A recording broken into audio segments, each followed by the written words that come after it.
Ya, sebahagian kaum muslimin yang lain ini sudah masuk di 8 Ramadan. Maka Bapak Ibu sekalian, tentu ini merupakan kenikmatan yang sangat besar sekali. Baginda Nabi Muhammad SAW itu mencontohkan kepada kita. Saya mau tanya Bapak Ibu sekalian, ketika datangnya Ramadan, itu paling tidak ada 3 tipe manusia. Yang pertama, tipe pertama ini ketika datangnya Ramadan, tipe pertama ini bahagia, ya, menyambut datangnya Ramadan. Tipe yang kedua itu biasa-biasa saja. Dan tipe yang ketiga ini, ya, ketika datangnya Ramadan menjadi beban bagi dia. Ramadan datang, ya, nggak bisa makan, nggak bisa minum, dan juga yang lainnya. Saya mau tanya Bapak Ibu sekalian, di antara 3 tipe ini, ya, yang pertama tadi bahagia, yang kedua biasa-biasa saja, dan yang ketiga menjadi beban. Kira-kira pilih yang mana Bapak Ibu sekalian? 1, 2, atau 3? 1, takbir, Allahu Akbar. Ya harus memang 1 ya Pak Ibu ya. Kenapa? Karena Rasulullah mencontohkan seperti itu. Laqad kana lakum fi Rasulillahi uswatun hasanah. Lah nampak pada diri Rasulullah uswah yang baik. Kata Abu Hurairah, karena Rasulullah sallallahu alaihi wasallam yubassiru ashabahu bi qudumi syahri Ramadan. Ternyata kata Abu Hurairah, Rasulullah sallallahu alaihi wasallam itu menceritakan kepada para sahabatnya dengan hati yang gembira, bahagia. Apa itu? Biqudumi syahri Ramadan, tentang datangnya Ramadan. Maka tentu kita juga harus bahagia Bapak Ibu sekalian. Kenapa kita harus bahagia? Karena tidak semua orang Allah kasih Ramadan. Bukankah dari awal bulan Rajab seluruh masjid yang ada di Kota Pekanbaru, bahkan mungkin di luar Kota Pekanbaru, para imamnya, para ustadznya memimpin doa yang sama, meminta sungguh-sungguh kepada Allah. Masih ingat doanya? Allahumma barik lana fi Rajab wa Sya'ban wa balighna Ramadan wa hasil ma qasidana. Sejak bulan Rajab kita terus berdoa kepada Allah hingga bulan Sya'ban, dan hari ini doa kita diijabah oleh Allah Subhanahu wa taala. Hari ini kita telah masuk di bulan suci Ramadan. Dan juga Bapak Ibu sekalian, ternyata tidak semua orang Allah kasih. Mungkin tahun lalu ada ayah kita, ada ibu kita, ada tetangga kita, sanak famili kita, istri kita, suami kita, sanak famili keluarga kita seterusnya. Yang mungkin dulu kita sama-sama berangkat tarawih sama-sama, tadarus sama-sama, buka bersama, tetapi hari ini mereka sudah tidak ada lagi. Mereka sudah mendahului kita berjumpa dengan Allah Subhanahu wa taala. Maka tentu ini merupakan kenikmatan yang sangat besar sekali, yang kemudian tidak semua orang Allah kasih. Maka Bapak Ibu sekalian, jamaah yang cinta Subhanahu wa taala, tetangga saya Bapak Ibu sekalian, beliau orang Jawa. Rumahnya dekat dengan rumah saya. Orangnya sudah meninggal. Tetapi ketika datang Ramadan, itu kami itu di perumahan senantiasa mengingat beliau. Kenapa? Beliau itu meninggal, itu memberikan pelajaran yang begitu besar kepada kami di perumahan. Saya ingat 3 hari menjelang almarhum itu meninggal dunia, kami ada acara syukuran. Jadi biasanya kalau mau masuk Ramadan itu banyak jamaah itu yang mengundang kita untuk syukuran di rumahnya. Maka ketika itu kita penuhi undangan, kita baca surah Yasin, tahtib, tahlil dan doa. Kemudian selepas baca itu Pak RT berdiri mewakili tuan rumah menyampaikan kepada jamaah sekalian. Jamaah sekalian, alhamdulillah hari ini kita telah selesai baca surah Yasin, tahtib, tahlil dan doa. Oleh karenanya, alhamdulillah tuan rumah sudah menyediakan hidangan ala kadarnya. Olehnya, mari sama-sama kita mencicipi dengan baca lafaz basmalah. Bismillahirrahmanirrahim.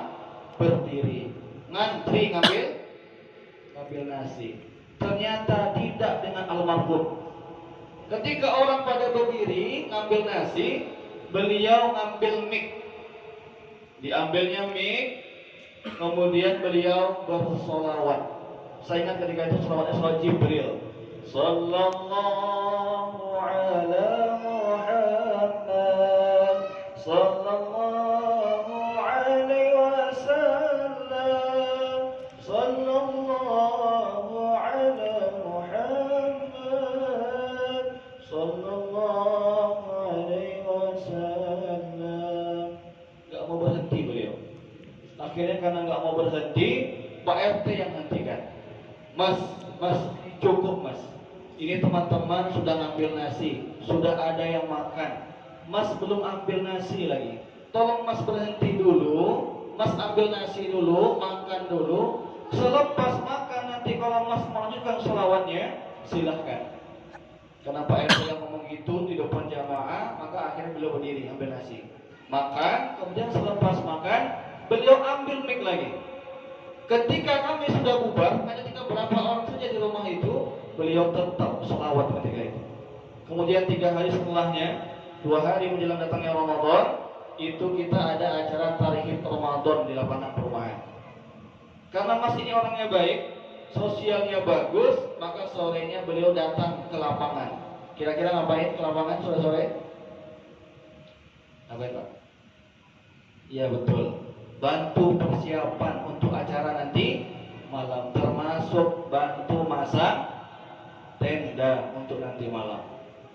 Kemudian karena hari sudah mulai gelap, menunjukkan waktu maghrib masuk, beliau pulang ke rumah, mandi, siap-siap berangkat ke masjid. Kemudian ketika di masjid terdengar suara jam digital masjid,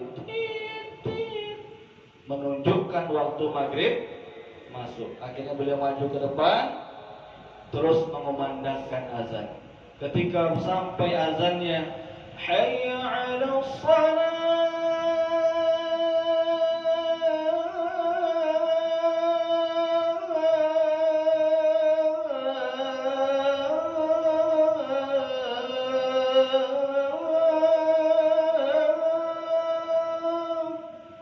beliau jatuh terus meninggal.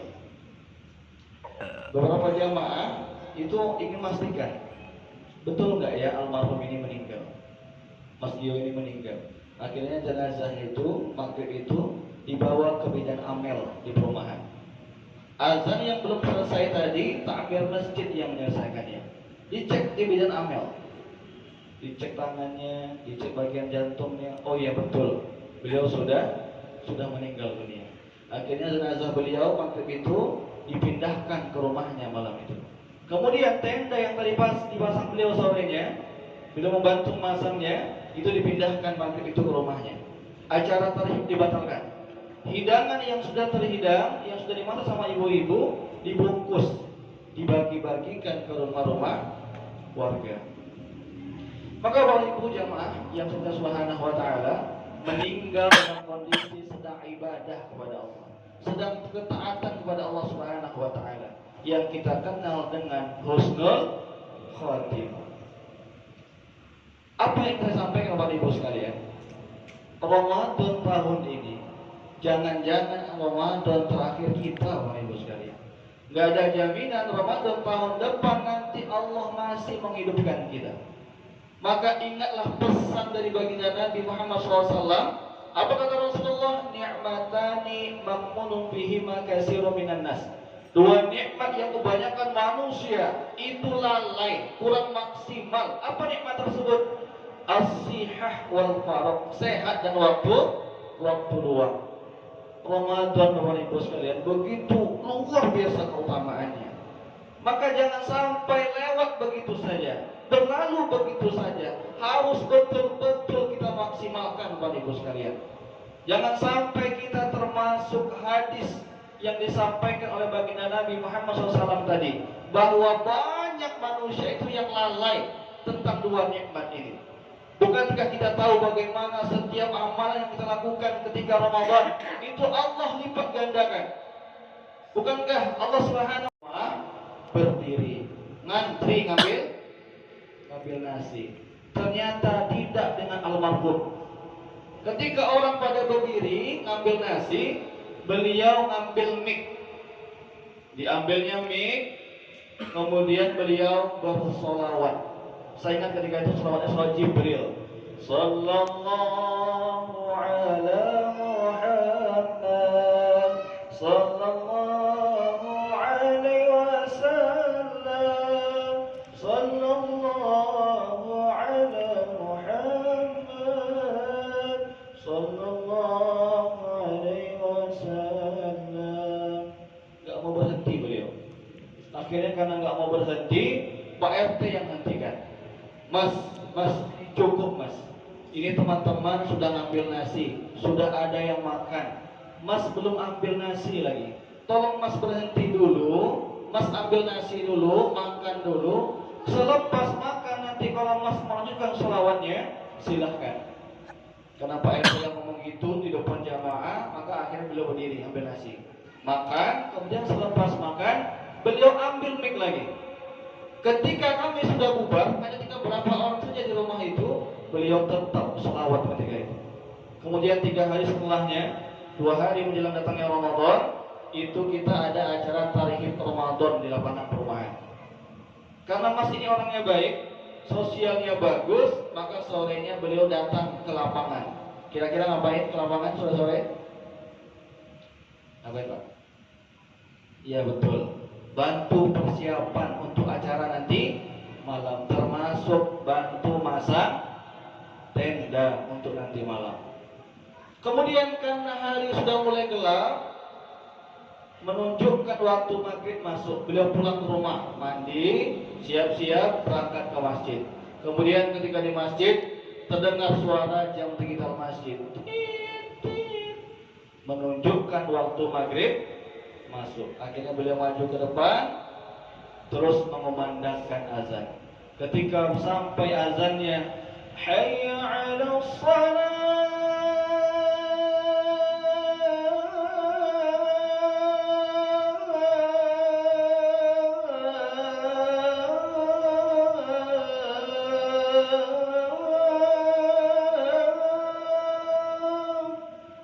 beliau jatuh terus meninggal. Beberapa jamaah itu ingin memastikan betul nggak ya almarhum ini meninggal, Mas Gio ini meninggal. Akhirnya jenazahnya itu maghrib itu dibawa ke bidan amel di perumahan. Azan yang belum selesai tadi, takmir masjid yang menyelesaikannya. Dicek di bidan amel, dicek tangannya, dicek bagian jantungnya. Oh iya betul, beliau sudah meninggal dunia. Akhirnya jenazah beliau maghrib itu dipindahkan ke rumahnya malam itu. Kemudian tenda yang tadi dipasang beliau sorenya, beliau membantu memasangnya, itu dipindahkan maghrib itu ke rumahnya. Acara tarikh dibatalkan. Hidangan yang sudah terhidang, yang sudah dimasak sama ibu-ibu, dibungkus, dibagi-bagikan ke rumah-rumah warga. Maka Bapak Ibu jamaah yang sudah Subhanahu wa taala meninggal dalam kondisi sedang ibadah kepada Allah, sedang ketaatan kepada Allah Subhanahu wa taala, yang kita kenal dengan husnul khatimah. Apa yang saya sampaikan kepada Ibu sekalian? Ramadan tahun ini jangan-jangan Ramadan terakhir kita, Bapak Ibu sekalian. Gak ada jaminan Ramadan tahun depan nanti Allah masih menghidupkan kita. Maka ingatlah pesan dari baginda Nabi Muhammad SAW. Apa kata Rasulullah? Ni'matani mamnunun bihima katsirun minan nas. 2 nikmat yang kebanyakan manusia itu lalai, kurang maksimal. Apa nikmat tersebut? As-sihah wal faragh, sehat dan waktu luang. Ramadan Bapak Ibu sekalian begitu luar biasa keutamaannya. Maka jangan sampai lewat begitu saja, berlalu begitu saja. Harus betul-betul kita maksimalkan Bapak Ibu sekalian. Jangan sampai kita termasuk hadis yang disampaikan oleh baginda Nabi Muhammad SAW tadi, bahwa banyak manusia itu yang lalai tentang 2 nikmat ini. Bukankah kita tahu bagaimana setiap amalan yang kita lakukan ketika Ramadan itu Allah lipat gandakan? Bukankah Allah Subhanahu di bulan Ramadan ini, di awal-awal Ramadan, ya usul kita di Pekanbaru menyampaikan man shoma Ramadan imanan wa ihtisaban ghufira lahu ma taqaddama min dzambi. Dalam hadis yang dikatakan man qama Ramadan imanan wa ihtisaban ghufira lahu ma taqaddama min dzambi. Bahwa siapa saja yang puasa, yang ibadah dengan penuh keimanan dan pengharapan, mendapatkan pahala dari Allah Subhanahu wa taala, maka diampunkan dosa-dosanya yang lalu. Maghfirah Bapak Ibu sekalian.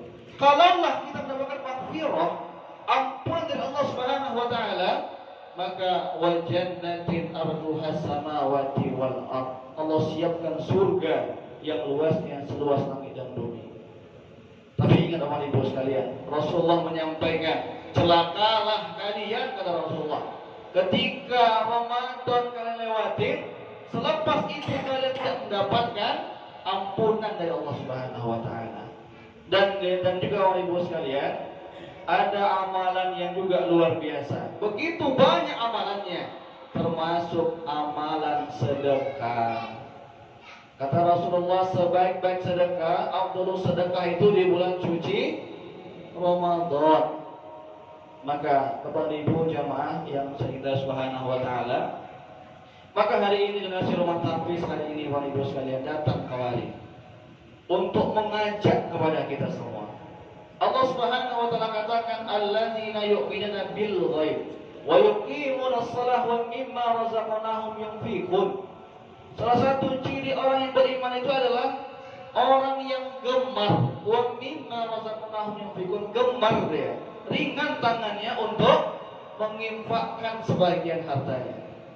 Hari ini Bapak Ibu sekalian, donasi Rumah Tahfiz sedang berjuang untuk mempersiapkan generasi para penghafal Al-Quran. Kenapa harus Al-Quran, Ustaz? Bapak Ibu jamaah, tidak ada solusi lain untuk menyelamatkan generasi muda hari ini, anak-anak kita hari ini, selain mereka didekatkan kepada Al-Quran, kepada Allah Subhanahu wa taala. Masih ingat kejadian kemarin, ya mungkin sudah lama, beberapa bulan yang lalu di Medan, ada video yang viral tentang seorang remaja yang sedang goncengan. Yang videonya ini sampai ke media-media nasional, sehingga ketika itu karena ini viral, maka dicarilah. Ya, dalam video tersebut ada dua orang sedang goncengan. Kemudian ketika itu keduanya berhenti. Satu orang ini turun dari motor, kemudian ada sebuah balok. Dia pegang balok tersebut. Apa yang terjadi? Dia melahirkan. Ketika dia melahirkan, anaknya dibiarkan begitu saja di situ, dan dia pergi lagi naik motor sama temannya. Video ini viral, dicari sama kepolisian, ketangkap. Ternyata seorang siswi SMK di Medan. Kemudian dipanggil kantor polisi, diinvestigasi, diwawancarai. Salah satu pertanyaannya adalah, "Nak, ini siapa ayahnya?" Jawabannya sangat miris, Bapak Ibu sekalian. Apa jawabannya? "Pak polisi, saya nggak tahu siapa ayahnya." Kenapa kamu nggak tahu? Ada 5 orang lelaki yang pernah berzina dengan saya, katanya. Nauzubillah. Inilah kondisi generasi muda hari ini, Bapak Ibu sekalian. Tahun 2024, data dari BKKBN, ada 2, sekian juta kasus aborsi. Di tahun yang sama dari BNN, ada 2, sekian juta kasus pengguna narkoba. Kebanyakan usia 16 sampai 25 tahun. Belum bicara LGBT. Pak Samsuar kemarin ketika jadi gubernur, dia katakan pengurus LGBT nasional itu ada di Pekanbaru. Kemarin ya, guru-guru kita, para ustadz kita aksi ya di salah satu tempat yang katanya di situ ada pesta gay LGBT. Dan Pemko hari ini ya masih menutup tempat tersebut. Belum bicara miras, teman ibu sekalian, judi online dan juga yang lainnya. Bayangkan teman ibu sekalian, kalaulah generasi mudanya suka mabuk-mabukan, suka berzina, suka miras, tawuran, bayangkan 10 tahun, 15 tahun yang akan datang, mau dibawa kemana negeri yang kita cintai ini, Bapak Ibu sekalian? Kalau di rumah anak kita, nah jangan bisa. Di sekolah nak, jangan bisa. Tetapi kalau di luar sekolah, kalau dia berkumpul dengan teman-temannya, siapa yang bisa mengawasi dia? Maka nggak ada solusi lain. Al-Quran kepada Allah Subhanahu Wa Taala, ada atau tidaknya orang tuanya, ada atau tidaknya gurunya, dia tetap menjadi pribadi yang taat kepada Allah. Dia kerjakan perintah Allah dan dia jauhi dari Allah Subhanahu Wa Taala. Bapak dan Ibu jamaah yang kita Subhanahu Wa Taala, maka dukung kami Bapak Ibu sekalian. Hari ini Dinasti Rumah Tahfiz sedang berikhtiar. Yang hari ini alhamdulillah telah mensupport ribuan para penghafal Al-Quran. Ada rumah tahfiz, sekolah tahfiz, pesantren tahfiz. Maka ketika mereka bisa baca Quran, mereka hafal Quran, jadi salih mereka. Bahkan yang di Mesir hari ini kita bantu sejak bulan beasiswa, yang pulang mereka ke Indonesia jadi ulama, maka tentu mengalirkan pahala kepada kita semua. Mungkin kita belum bisa habis 30 juz, tetapi ketika kita infakkan harta kita untuk membantu mereka menjadi para penghafal Quran, yang 10 tahun yang akan datang, mereka yang akan menggantikan kepemimpinan di negeri ini. Yang mudah-mudahan nanti kita berharap kepada Allah, pemimpin negeri ini adalah pemimpin yang amanah, yang salih, yang dekat kepada Allah Subhanahu Wa Taala. Yang mudah-mudahan negeri yang kita cintai ini Indonesia menjadi negeri yang baldatun thayyibatun wa rabbul ghafur. Amin ya rabbal alamin. Maka izinkan kami Bapak Ibu sekalian, ini ada brosur ya, silakan ya, ini momentum Ramadan ya, infak kita ya dibalas oleh Allah Subhanahu wa taala berlipat ganda. Maka silakan bagi yang berminat ya untuk mensupport para penghafal Quran. Ketika hari ini kita memudahkan urusan saudara kita, maka semoga Allah juga memudahkan urusan kita. Ketika hari ini kita memudahkan urusan anak para penghafal Al-Quran menjadi salih mereka, menjadi hafiz Quran, menjadi ulama bahkan, maka mudah-mudahan nanti anak-anak kita juga menjadi anak yang salih dan juga salihah. Amin ya rabbal alamin. Maka silakan ya bagi yang berminat ya berinfak ya Allah Subhanahu wa taala. Kalau hari ini ada 30 orang saja di sini, infak 100.000 satu orang, maka sudah terkumpul infak 3 juta. Maka silakan tulis namanya, nomor HP-nya, kemudian kalau ada hajatnya, niatnya silakan ditulis.